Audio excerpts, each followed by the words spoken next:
Hello, everybody. Hello. Let me know if everyone can hear me. Let me know if my screen looks okay, and then we will go ahead and get started.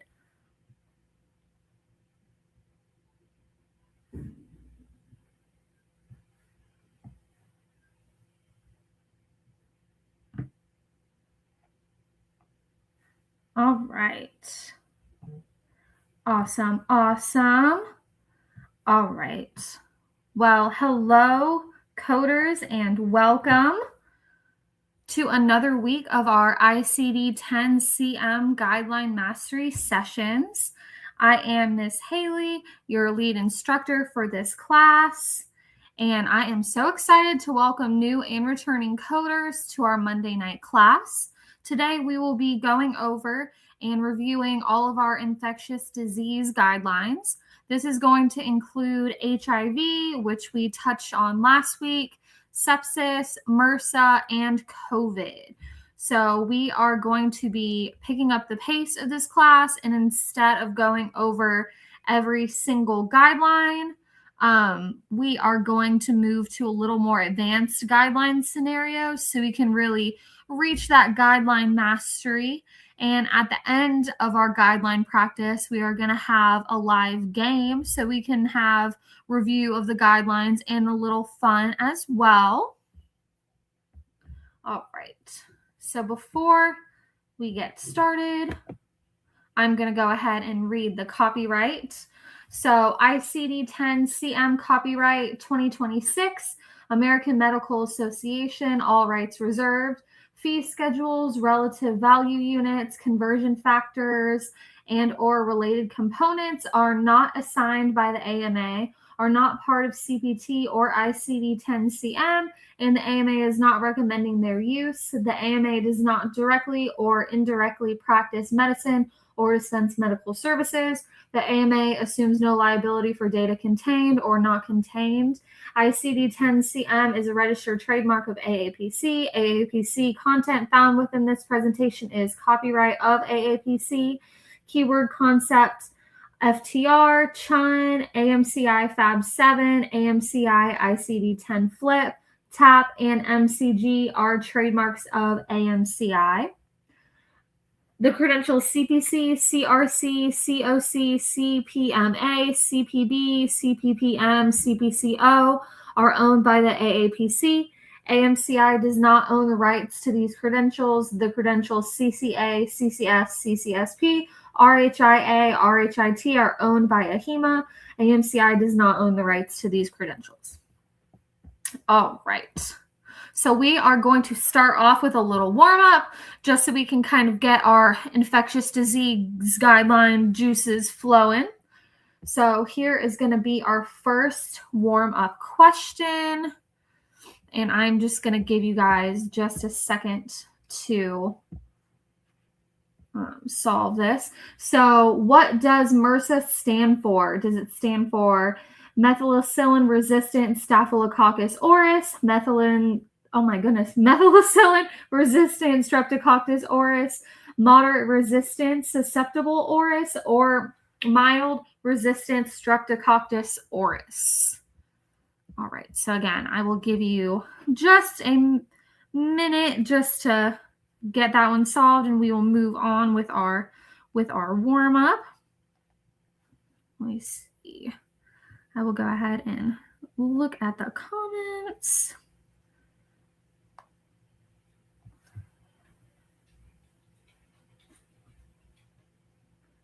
All right, amazing. And I see that we are already getting a lot of responses. All right, so it is indeed going to be a methicillin-resistant Staphylococcus aureus. And okay. And so in the ICD-10-CM alphabetic index, how you would find this, you would go to the index, you would look for infection, and then you would go to staphylococcal unspecified site, and then that'll take you to aureus, and then methicillin resistant. So that's how you get the MRSA. And then these are going to be just some codes that are related to MRSA. So the A40.1, the J15.3, and the R65.20. All right. Our next warm-up question is going to be, what category is used for sepsis of a newborn? Is it going to be the category A, A41, B, B20, C, P36, or D, R65.2? Let us know in the chat. I will give you guys a few seconds.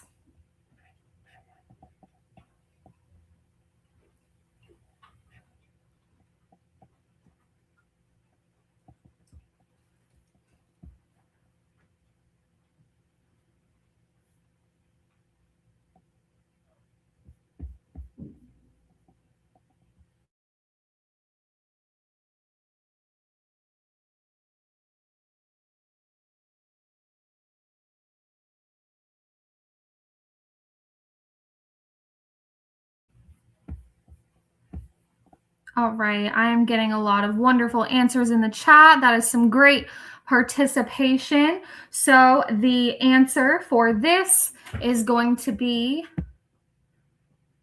so if you go on the guidelines, before we get to the answer, if you go on the guidelines, it has newborn sepsis, and then it says to see section I.C.16F, bacterial sepsis of newborn. So you kind of have to do a little digging to get to this guideline. So you would go on, and I think this is page 976. This is going to be in chapter 16 under certain conditions originated in the perinatal period section. So if you look at the sepsis guidelines, it prompts you to see this specific guideline. So as you can see, it says right here, category P36 is for bacterial sepsis of a newborn. So that is going to be the answer. It is going to be C, which everyone put. So amazing job, guys. Amazing job. All right, to continue on our warm-up. So possible, probable, or suspected COVID-19 can be coded as U07.1. Is it going to be true or is it going to be false? Let me know. I'll give you guys a few seconds.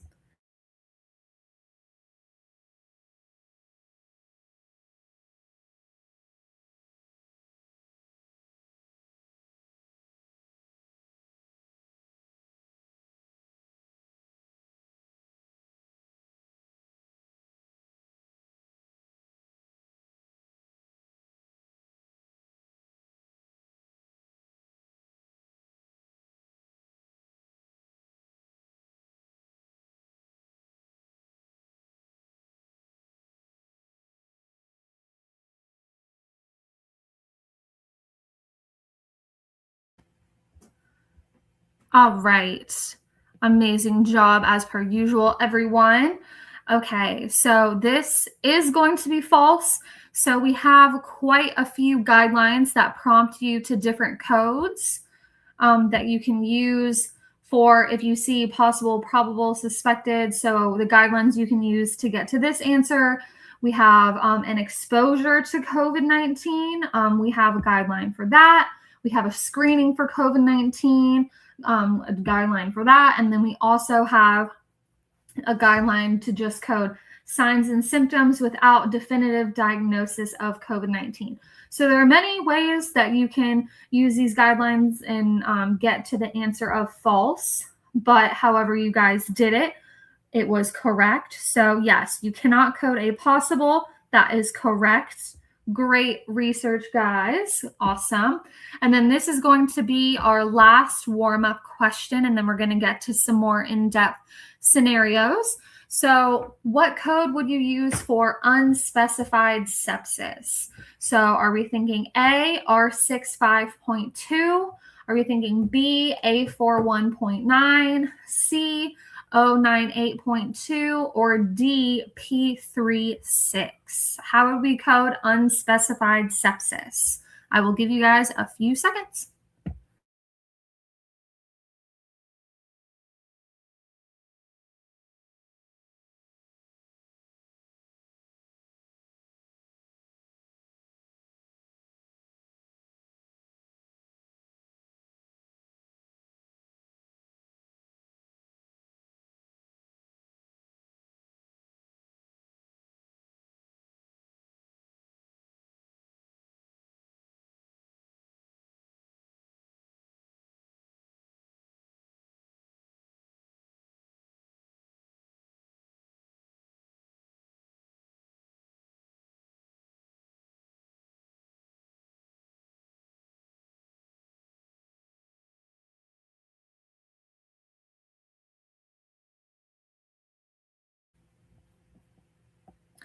Okay, so yes, the answer to this is going to be B. So how we're going to find this is we're just going to look up the basic sepsis guideline. So for diagnosis of sepsis, you're going to assign the appropriate code for the underlying system infection. So this is going to lead you to choose the A41.9 sepsis, unspecified. So amazing job, everybody. All right. After the warm-up, how are we feeling? Are we ready to move to some coding scenarios? What do you guys think? You guys did absolutely amazing in the warm-up, so I hope that you are super, super proud of yourself, patting yourself on the back. All right, and we will go ahead and get started with our more in-depth scenarios. All right, so this is going to be our first of the night. So a 22-year-old developed gas gangrene, so gas bacillus infection, and went into septic shock after a surgical procedure. So what ICD-10-CM codes should be reported? I'll let you guys figure this one, give you guys a few seconds, and then we will go into explanation on it.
All right, so I see some answers in, and if we're still solving it, then keep going at it, but I'm going to go ahead and get to our explanation. So the key words that I am going to take out of this are going to be gas gangrene, that's going to be the first, then septic shock, and then after being important, so after a surgical procedure, after is being the key word. And then the guideline that we're going to be using for this is going to be our septic shock guideline. So this is going to be septic shock, generally referring to circular failure.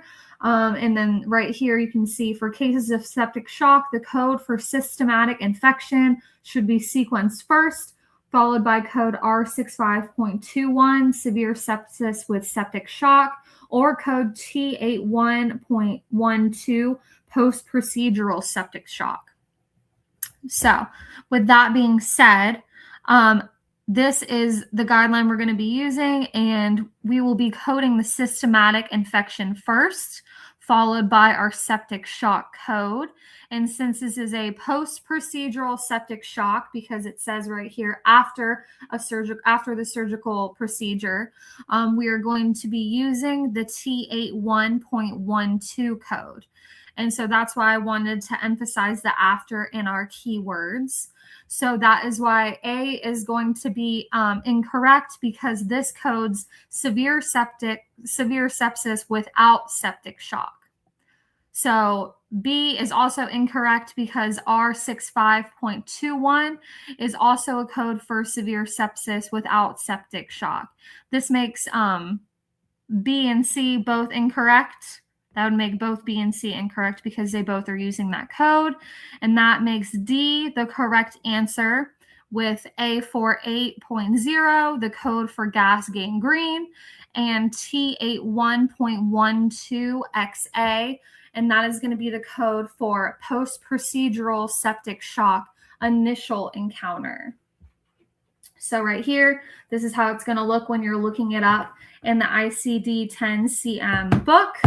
So right here, we have our gas gangrene, and that's going to be the A48, and then the T81.12. And if you look at the guidelines right here, it says code first underlying infection.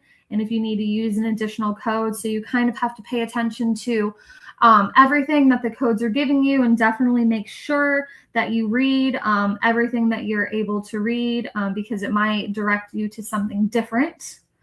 So is this making sense? I know that was like a little bit of a crazy one. Did the explanation help? Are we realizing the guideline? I'm telling you, that's why these guidelines are so important, because if you don't read them, then you would think that it would be a different thing. And so that's why we definitely need to be mastering those guidelines for sure. Okay, I'm glad that the explanation helped. Amazing. You guys are doing awesome, though. You guys are doing awesome. All right, and we are going to move on. Yep, so that's going to make the answer D. And we are going to move on to our next coding scenario. All right, so next one is going to be a 54-year-old patient presents to the emergency department with fever, cough, shortness of breath, loss of taste, and fatigue for 3 days. The patient is worried they may have COVID-19. A rapid COVID-19 test is performed in the emergency department and is negative. A PCR test is sent, but results are pending at the time of discharge. The provider documents viral syndrome, COVID-19 suspected. The patient is discharged at home with instructions to self-isolate and follow up for test results. No definitive diagnosis of COVID-19 is made in the record.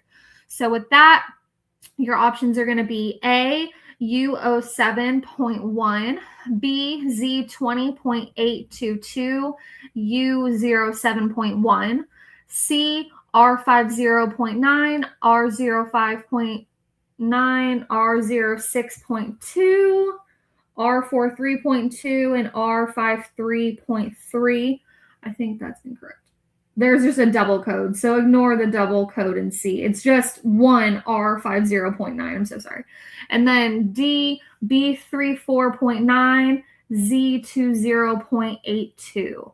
I know this is a long one, so I will give you guys about a minute or two. You guys got it.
All right, we are going to go ahead and hop into our explanation.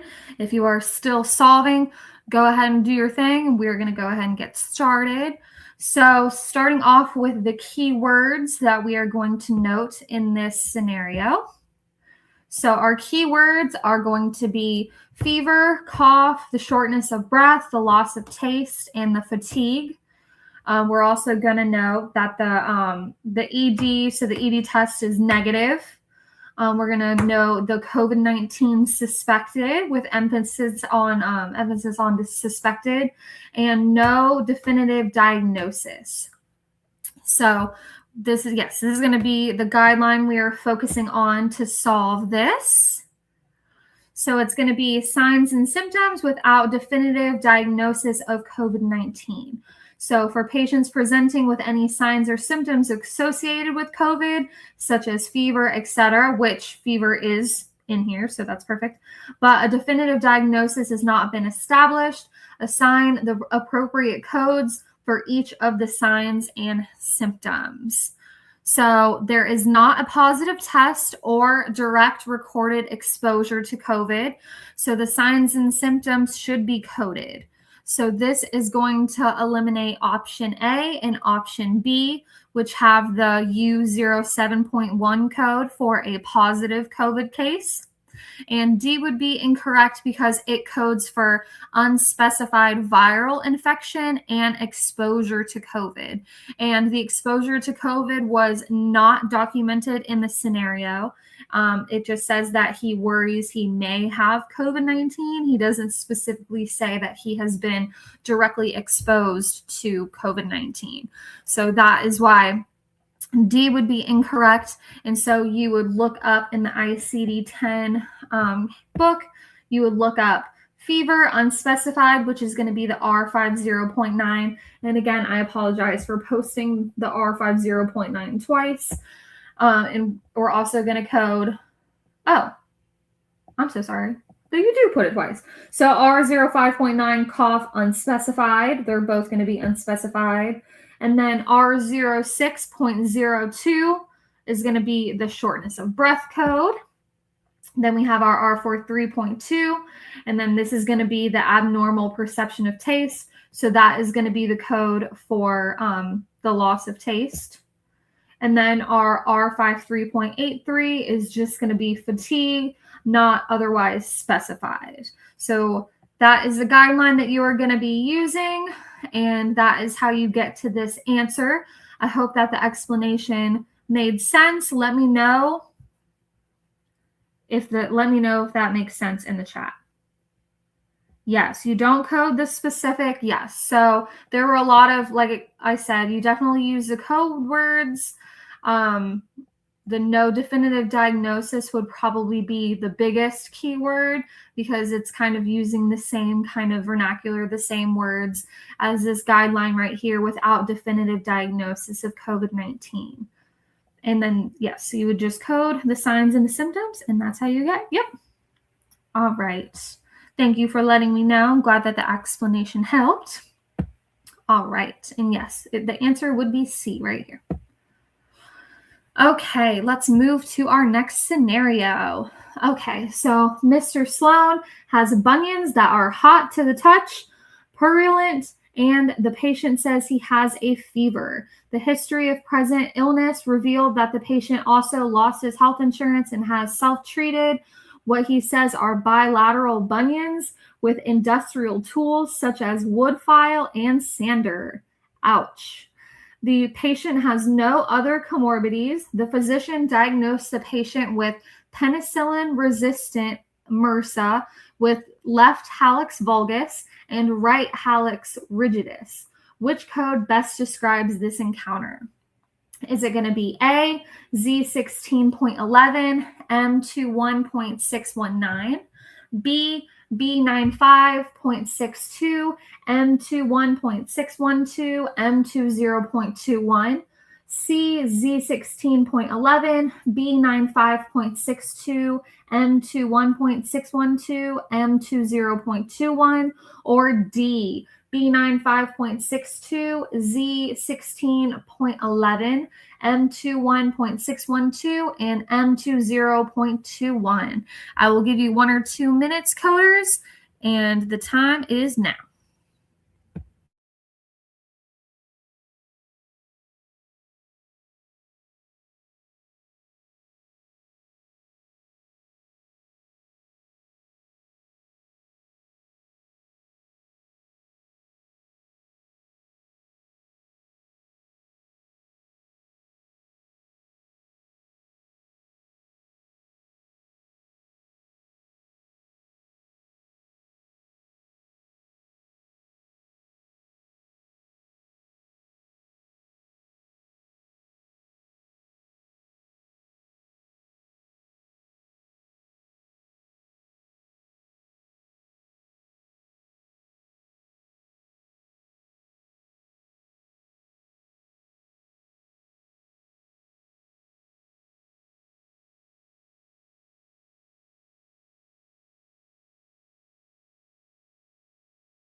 All right.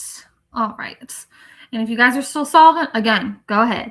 And I want you coders, I want you to let me know what are some key words that you would take from this scenario. What are some key words you think that we should be paying attention to that you can take out of this scenario? Let me know in the chat.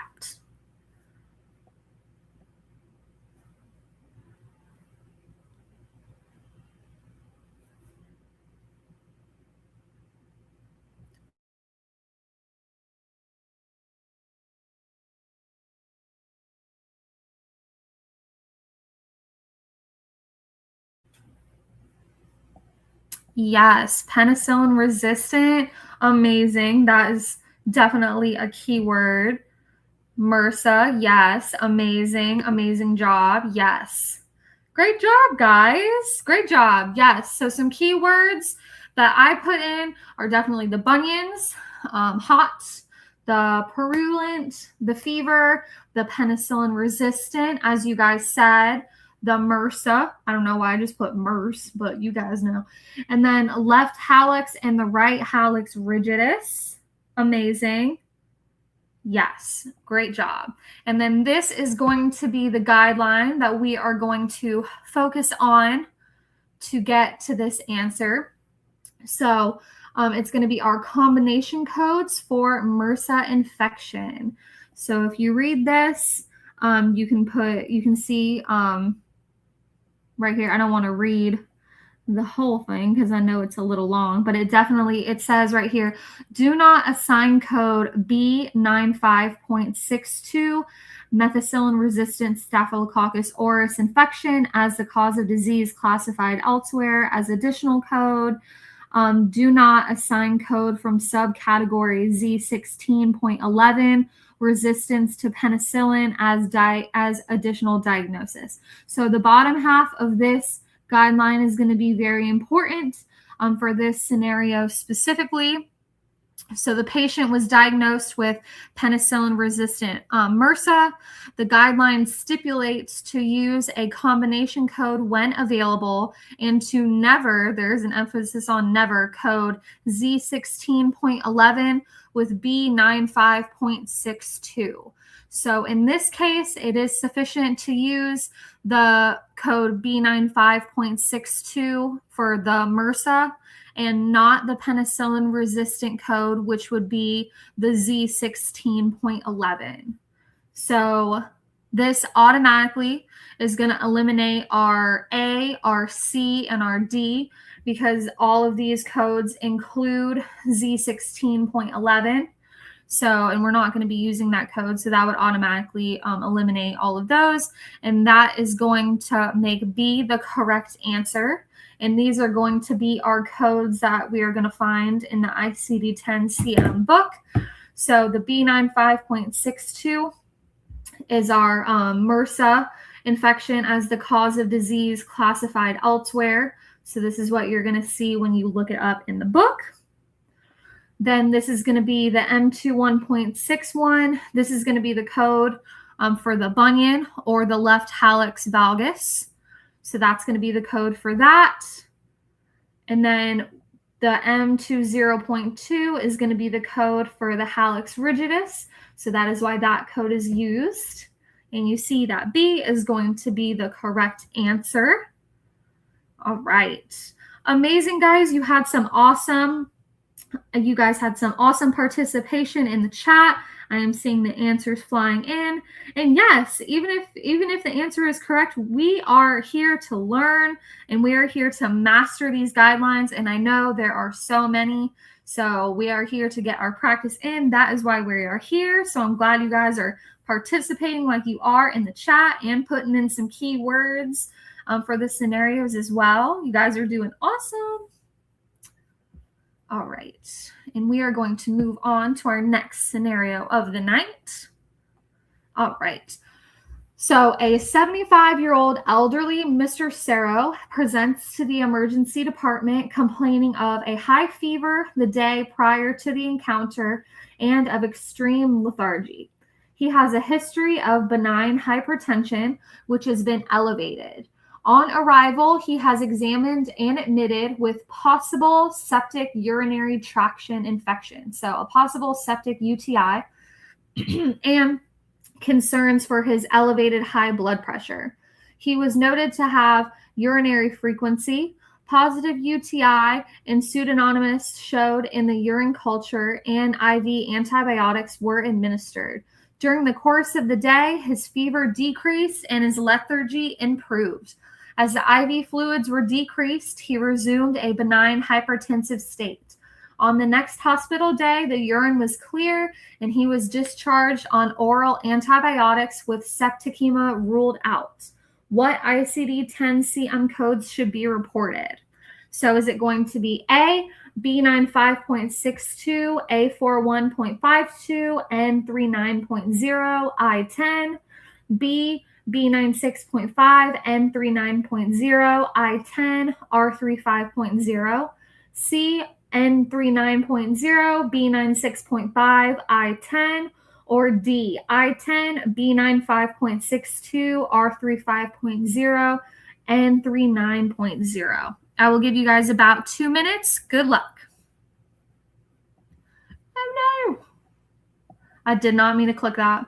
But those are going to be some key words. So there's a little clue to help you.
Okay.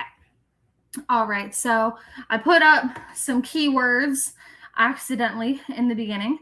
So keywords are going to be our elevated hypertension, and they're going to be our possible being emphasized, possible septic UTI, positive UTI, and the septicemia ruled out. And so with those keywords, this is going to be our guideline. Come on. All right, so our guideline that we're going to be using is negative or inconclusive blood cultures and sepsis. So negative or inconclusive blood cultures do not preclude a diagnosis of sepsis in patients with clinical evidence of the condition. So with that being in mind, since the septic UTI and the septicemia is ruled out, it does not need to be included in the coding sequence. So the reason for the encounter, so the RFE, is going to be the UTI. And if you look up the N39.0 in the alphabetic index, which I believe I put right here, it says use additional code B95 through B97 to identify the infectious agent. So since a pseudonymous or oh my goodness, I cannot speak. The Pseudomonas is the infectious agent listed. That is why B96.5 is going to be the next code listed. So if you look this up right here, this is going to be the code B96.5. And then we are going to code the I-10 code. And so because you see right here that he comes in, he has benign hypertension, so it's nothing of concern. But then it does say that it has been elevated, and it does say that they have concern for his elevated blood pressure. So that is why we are going to include the hypertension, and that is why we are going to have that I-10 right there. And then the urinary frequency and other symptoms are not included in the coding sequence because they are integral to the urinary tract infection. So having a UTI, that's going to include you urinating frequently. So that is why you do not need to code the urinary frequency separately. And that is going to make our answer C, which I see that a lot of people have put. That is absolutely amazing. I know that this was kind of a long one. It had a lot of keywords to take out of it. So you guys are absolutely rocking this. Yes, indeed. Boom. You guys are killing it. Great job. Great job. All right. If my mouse wants to have a great job, that would be awesome. All right. And then this is going to be our last coding scenario for tonight. And then we are going to try things out and do a little live Kahoot game after this. So this is going to be our last coding scenario, and then we're going to go to our fun live game. All right, so a patient is admitted to the hospital with streptococcal group B severe sepsis, which has caused pneumonia. What codes are assigned? Is it going to be A, A40.1, J15.3, R65.20, B, A41.9, R65.21, C, A40.1, J15.3, or D, A41.9, J15.3, R65.21. I'll give you guys about 2 minutes. Good luck.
All right, we are going to go ahead and get started. I see there's still answers that are coming in. You guys keep it up.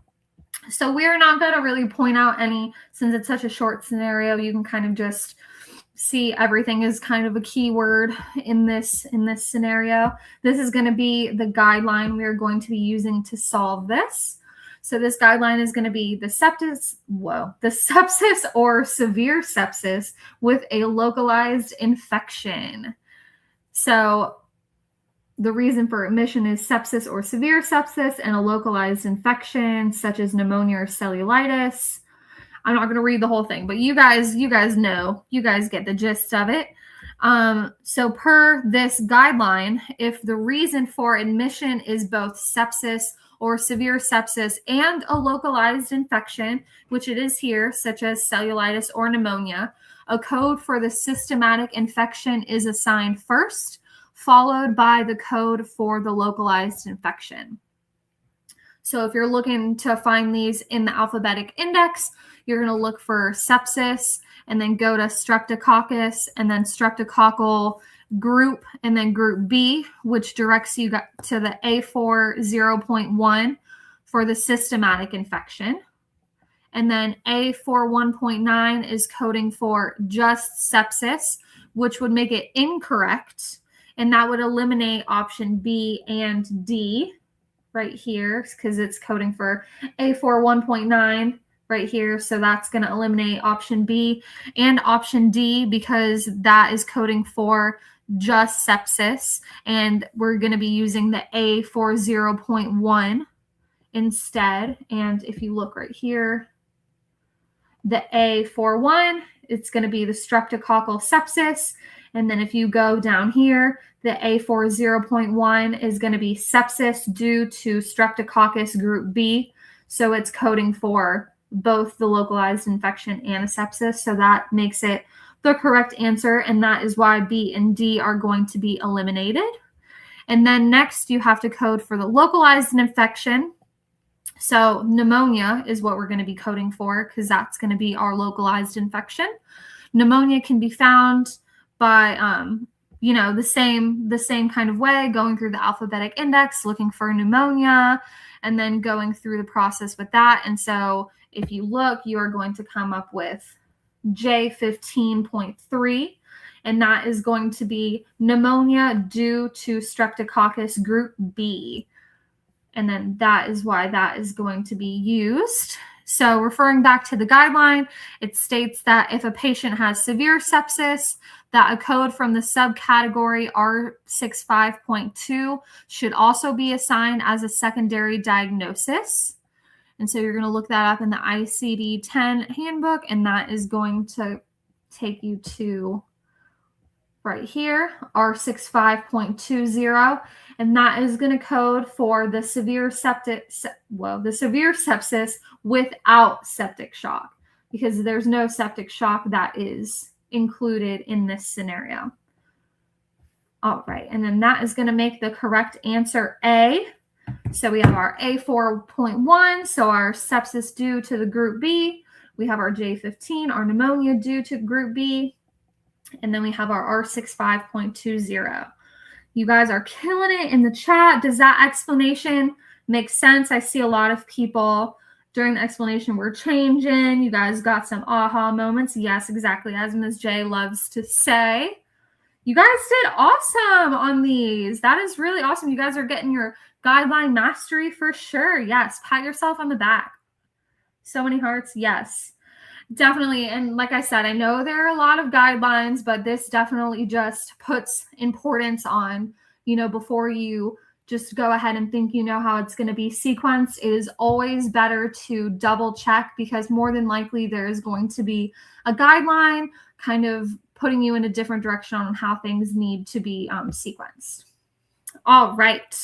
So now we are going to get to the fun stuff. I know that me and Miss Mills have had our medical terminology game. So this is just taking me back. I've never done a Kahoot live game on YouTube, but today is going to be that day. So Kahoot is just what we use. It's a gaming platform. It's kind of like trivia, if you will. So the way that you can join, you can go on www.kahoot.it, or you can download the Kahoot app if you want to do that. Or if you want to, you can just put your answers in the chat. You are more than welcome to do that. It is going to be, I believe, 10 questions. So it's not going to be anything crazy because I know we are almost running out of time. So the way you join this, you go on the website. I'm going to give you a PIN number. You type in that PIN number and you spin the wheel and you select your character, and then you are entered in the game. So I am going to go ahead and stop sharing my screen, and I'm going to go ahead. It is for free. Yes, it is for free. You don't have to download. Thank you so much, Ms. Rosa, for putting the website on there. You don't have to download an app. You can just go on the website and type in the PIN number. Or if you just want to put your answers in the chat, you are more than welcome to do that as well. I'm going to go ahead and grab our game. And then we can go ahead and get started. All right. Share my screen.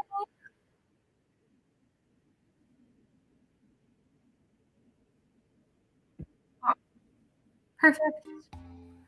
Okay. Awesome.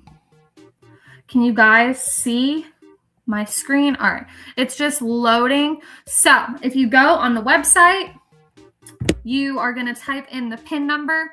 The PIN number is going to be 214581. I will go ahead and put that in the chat. It is going to be 214581. Amazing. Oh, we have our first joiner. Oh, nice, guys. You guys are doing it. All right. And I will go ahead. I think it gives you like 15 seconds every time someone starts in. So if you haven't joined in and the game starts, you can just put you can put in the PIN number whenever. So just because the game starts doesn't mean that you can't put in the PIN number. Okay. I see a lot of people are joining in. Nice job. Yes, and it's just a fun way. We're just going to do some like easygoing, nothing crazy, more guideline review. It's just in a fun way because it makes it a little competitive. All right, so it's going to go ahead and just start the game, but you can still join even if you didn't get in there. All right, so we're going to be doing our guideline mastery week 2. Let's get into it. All right, so a patient is admitted for cellulitis of the leg. 2 days later, the patient develops sepsis due to cellulitis. How are we coding this? Are we doing sepsis first, cellulitis second, sepsis only, cellulitis first, sepsis second, or cellulitis only? How are we coding this? I know it's very rapid. It's going to be super rapid. Oh my goodness. Okay. You guys are right. You're killing it. It's going to be cellulitis first, sepsis second. So we have Trendy Tiger at the top. Oh my goodness. I did not mean for it to go this fast, but we're rapid firing. Okay. When the reason for admission is sepsis, what is sequenced first? R65.2, P36. The sepsis code is sequenced first, or signs and symptoms? All right. This is going super fast. You guys are all right. Yes, you code the sepsis code first. Amazing job. Trendy Tiger, you are killing it at the top. Nice job. All right, next up. A patient is diagnosed with MRSA bacteria. No sepsis documented. Are we thinking A49.02, R78.81, B95.62, or A41.02? I know it's super fast. I'm going to fix this next time. Next round. Next game we play next week, I will make it a lot shorter. So this is going to be R78.81. Trendy Tiger, you're killing it, whoever you are. All right. Next up, a patient is seen for a routine exam and has a history of COVID. What are we thinking? Z20.822, Z11.52, U07.1, U07.1, or Z86.16. Give it your best shot, and I will make sure that we have more time to answer these questions next week, I promise. All right, Z86.16, that is going to be the answer. Bubbly Nightingale, you're killing it. All right, a patient requests HIV testing due to new sexual partners. No symptoms. Z20.6, B20, Z11.4, or Z21. What are we thinking? We have a few seconds with this one.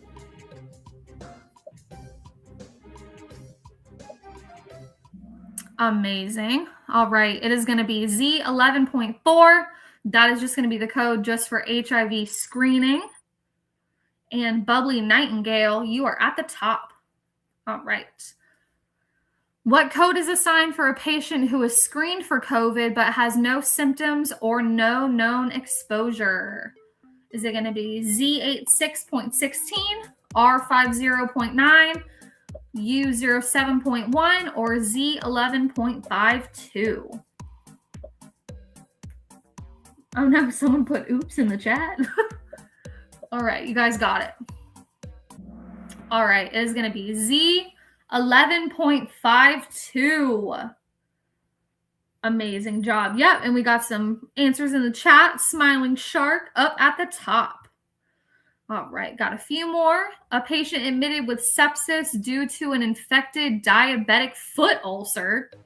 What is coded first? I will make these a lot easier if we're going to go faster, I promise. E11.621, L97.509, A41.9, or R65.20. Yes, put those in the chat. Nice job. All right, it's going to be, yep, A41.9. We were just talking about that. Smiling Shark, you are killing it. 4 correct answers in a row. All right, we just got a few more before we end for the night. A patient with HIV disease is admitted for acute influenza. What are we coding? Are we coding J10.1? Are we coding B20 only, B20 and then J10.1, or J10.1 and then B20? What are we thinking? Oh, you guys killed this one. Yep, J10 first and then B20. Yes, the influenza first. Nice job. Smiling Shark, what are you doing? You are killing it in first place. All right, 2 more questions for the night. Patient admitted with sepsis due to acute cholecystic and hepatitic failure. Okay, this one's crazy. I'm so sorry, guys. This is a lot. I'll give you guys more time next game. I will make sure to give you guys more time next game or make the questions easier. This is rapid fire. All right. And then we just have one more question for the night. Let's see what it is going to be. All right, last question of the night. Pregnant patient admitted for COVID-19 pneumonia. What is coded first? Are we doing U07.1, O98.5, Z3A, or J12.82? A pregnant patient is admitted with COVID-19. What are we coding first? Exactly, yes. If it's a pregnant patient, we're doing the O code first. So O98.5. Amazing job. Look at all these little players over here. Smiling Shark, you did great. All right. Again, I know that was super fast. That was like a lot of review all at once, but I will make sure you guys have a lot more time next time for sure. And I will go ahead and share my exit screen so we can, all right, so we can end the night. I hope that was Just that was a lot of craziness. Okay. And I hope that everybody got a lot of review, and you guys were doing amazing on the scenarios. Amazing job, guys. Yes. And make sure, thank you so much, Miss Rosa, for putting the link in the chat. That is going to be to the feedback. Please fill that out so we know how we can better help you guys as far as learning goes, as far as, doing these classes. If we're doing something good, if you think we can work on something, we definitely want as much feedback as possible. So we can have the best learning experience.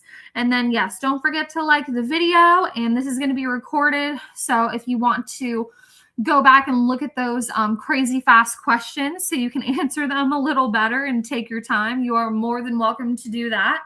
And we hope that you guys join us next Monday for some more guideline mastery sessions. I hope you guys have a great rest of your night.